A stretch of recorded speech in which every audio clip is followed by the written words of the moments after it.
Expectations. One of the most eminent sheikhs said, "I used always to cause severe disappointment in everyone who came to me to become a disciple.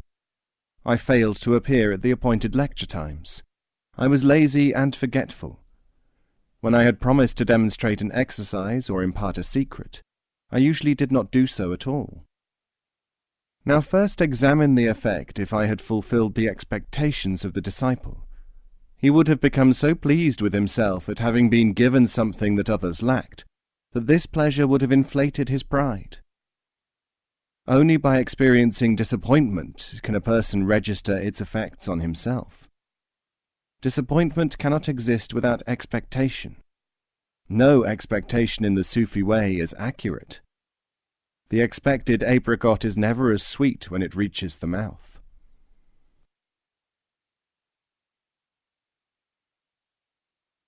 Personal wisdom. "I don't want to be a man," said a snake. "If I were a man, who would hoard nuts for me?" asked the squirrel. "People," said the rat, "have such weak teeth that they can hardly do any gnawing." "And as for speed," said a donkey, "they can't run at all in comparison to me."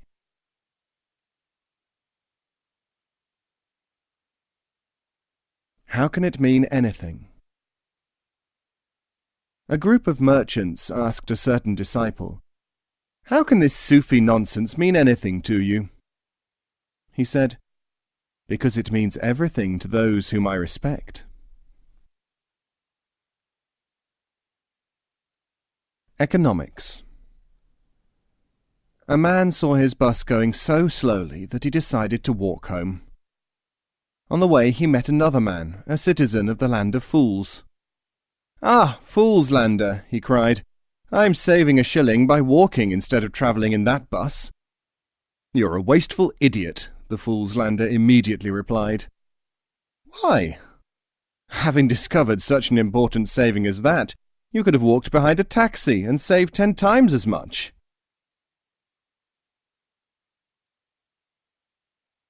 Two Pilgrims. Two pilgrims were talking. The first one said, "I have just been to the house of the great Sufi of such and such a place." "How did you know how to find it? And how did you know that he was a man of greatness?" asked the other. "I was reliably informed that all his followers eventually become complete men, that even his anger was a benediction, and that he could rise into the air miraculously, and that his house was marked by a cypress tree in front of it." "And," asked the second pilgrim, "did you find him to be as had been described?" "No." "What happened?" "When I reached the house, I saw that the tree had died. So I said to myself, 'He who does not learn from signs is a fool. Why waste any more effort?' And so I started on my travels again." Service. "How," said a seeker to a well-known Sufi, "can one do even the minimum service towards helping the teaching?" "You have already done it," he said, "for to ask how to serve is already a contribution towards service."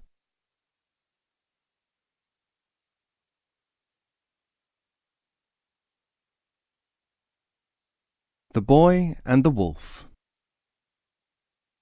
I dreamt that I was having a conversation with a wolf. I said, "You wolves are famous among us humans, and we have a lot of stories about you." The wolf said, "How interesting! What kind of stories?" So I told him the fable of the boy who cried wolf. "That's funny," said the wolf. "We haven't got that story. But there is one with the same 2 main characters. It is called The Wolf Who Cried Boy, but you must have heard it." "I'm afraid I haven't," I said, and so the wolf told it. Once upon a time there was a wolf. He got to know a boy who was also a wolf hunter. As soon as he realized the danger of a human who was a hunter, the wolf ran from one pack of his brethren to another, shouting, "Boy! Boy!" But since the wolves had no idea what a boy was, and had little conception of wolf hunters, they took no notice at all. And some of us say that it is because wolves are so silly, on the whole, that people, even boys sometimes, can hunt them. But surely, I said, if you have a fable like that, it will serve to warn all wolves that there are such dangers, and make them more careful. I can see, said the wolf, that some of you humans are not much more intelligent than the run-of-the-mill wolf. Like us, you seem to imagine that tales will warn and instruct, but you don't notice that the instruction comes, more often than not, through recognition after the event rather than before it. Besides, wolves, I don't know about people, always consider that fables really refer to others, not to themselves. It was this awful thought which woke me up, but fortunately the wolf had vanished.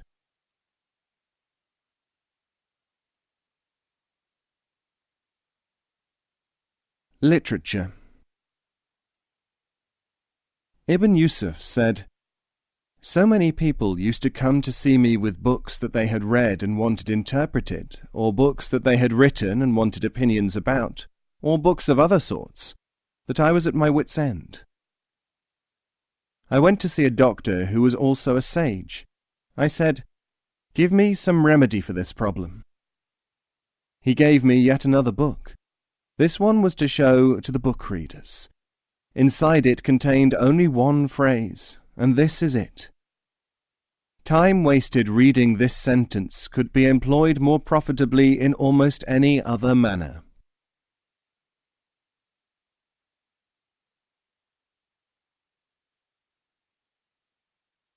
Legend of the Nightingale. They tell of a man who lived in a country where there were no birds. He travelled to another land, and there he saw and spent time in company with a nightingale. The bird taught him music. "I shall go home and tell everyone about this marvel, and how their lives may be enriched," he said. "Anyone who has learned our secret," said the nightingale, "will have to suffer the incredulity of almost everyone else. He may even have to endure something worse." But the man took no notice. He returned home and said to his fellows, "I can make music." But those people had never heard music, and so it sounded harsh and unpleasing to their ears. "Stop it," they cried, "for this deeply offends our aesthetic sense." They asked him where he had acquired such a loathsome art, so out of keeping with what they knew to be propriety and enjoyment. "In a far country, and what is more, I had it from a nightingale, a singing bird."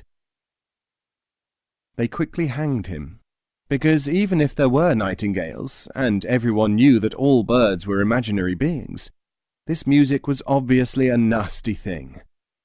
But this is, fortunately, a story not about us, but rather from those stupid people of the land of fools.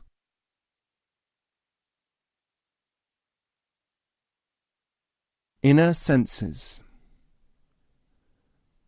A certain Sufi was asked, "Why is it that people have no inner senses?" He said, "O man of high promise, if they had no inner senses, they would not even appear to be people at all. When people lack inner sense, they behave in a completely destructive or totally passive manner. Being aware of an inner sense is another matter." Grain. The chicken had his wish, and was magically transformed into a fox.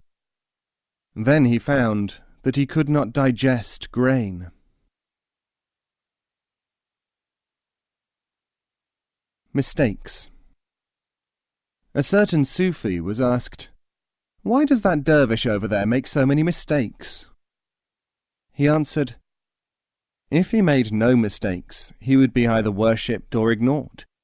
He makes mistakes so that people shall ask, 'Why does he do what he does?'" "But what is the advantage of that?" asked the questioner, "especially since he does not explain himself." The advantage is that people may see that which is behind him, and not the man himself as they imagine him to be.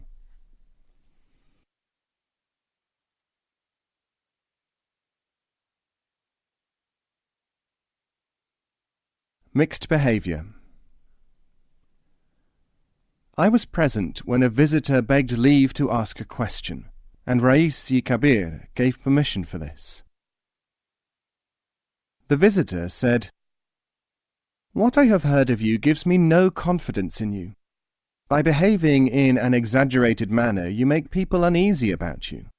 Even your friends confess that they do not know how to defend you. Whatever your successes, your name will not be remembered if your conduct is as mixed as it is." The Rais said, "Dear friend, one purpose of mixed behaviour is for people to notice how easily they are affected by it. A person who is affected by my smile or frown is like a polo ball, struck in any direction by a blow, irrespective of his own character. Exaggerated behaviour, which makes people uneasy, says nothing about the behaviour, but it says everything about the uneasy person.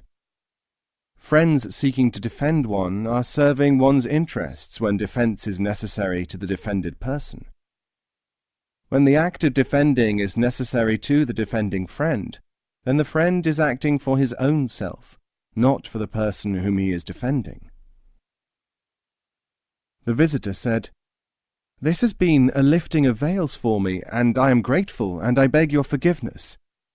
But how many people will know these truths, and how few will learn them?" Rais-i-Kabir said, "If only one person knows it, the knowledge is still represented among men. And if it is preserved so that it shall be universal in a time beyond ours, is this not itself a thing of great goodness?" He recited this passage. A man wading in flooded land with a sack of corn was told, "Drop that useless burden and save yourself." He answered, "If I lose that which is useless now and will be essential in future, saving myself will be without value."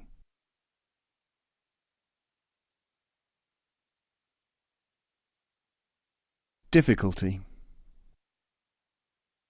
One of the Sufi ancients declared, "Three kinds of people are the most difficult to teach: those who are delighted that they have achieved something, those who, after learning something, are depressed that they did not know it earlier, those who are so anxious to feel progress that they cease to be sensitive to progress."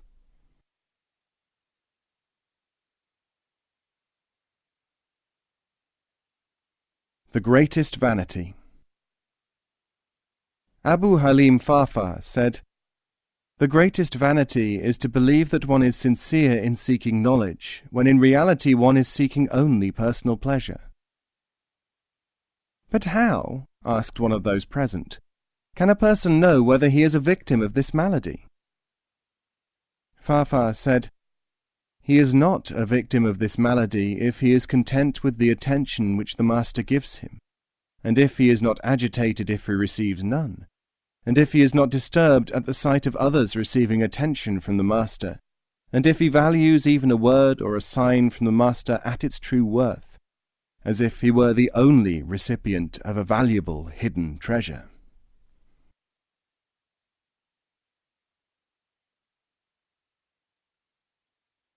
Secret teaching.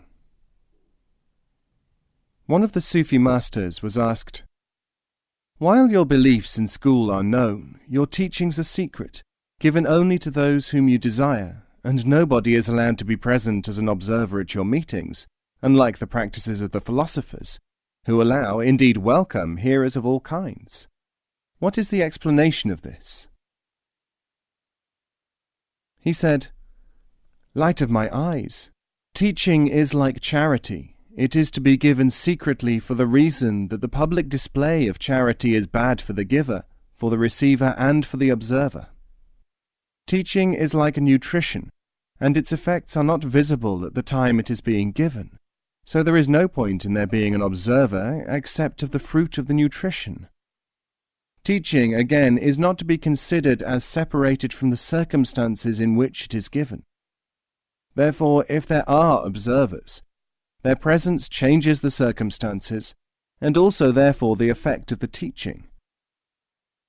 If the effect of the presence of an audience were to increase the beneficial effect of teaching, then I and everyone else would have welcomed and demanded such an audience. And fourthly, teaching varies with the Sufi dictum of the necessity for right time, right place, right people. To ask even for information about knowledge is like throwing a lifeless carcass into fresh water. The intention may be good, but the result will be poisonous. The Inquirer said, "I understand what you say, but I wish to remark that this is not the manner in which ordinary teaching is carried out." The teacher replied, "God grant that ordinary teaching may one day be carried out in this manner. When that comes to pass, we shall have no need to see any division between Sufi and other teaching."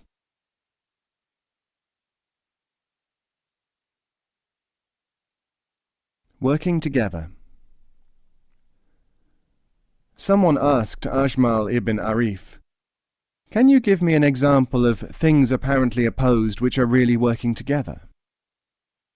Ajmal said, "The person who denounces real Sufis is apparently opposed to them, but he may unwittingly be working with them, for he is attracting undesirables to himself, and cannot really prevent valuable people from listening to the real Sufis." "But," continued the questioner, "is he not sowing doubts in the hearts of good people, and prejudicing them against the real Sufis?"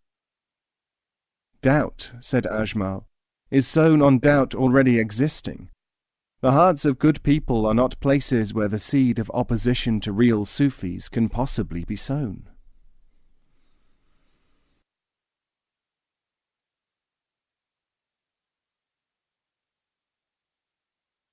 A house to which the key is lost. They asked a great Sufi, "What is the likeness of pursuing the practices given by the ancients in our present situation?" The Sufi said, "It is as the similitude of being in a house to which the key is lost. A locksmith may have to be called. Or it is as the likeness of eating the root when the fruit and the seed have perished.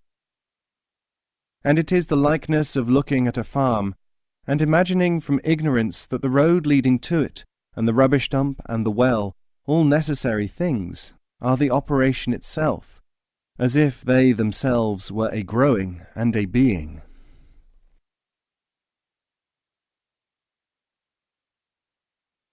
Hali in Converse with an Inquirer.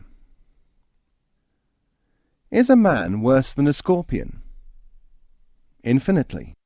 Everyone knows that a scorpion has a sting, but the sting of a man may consist in seemingly fair words. You must know a man well before you know whether his words are stings. How well do you need to know a scorpion?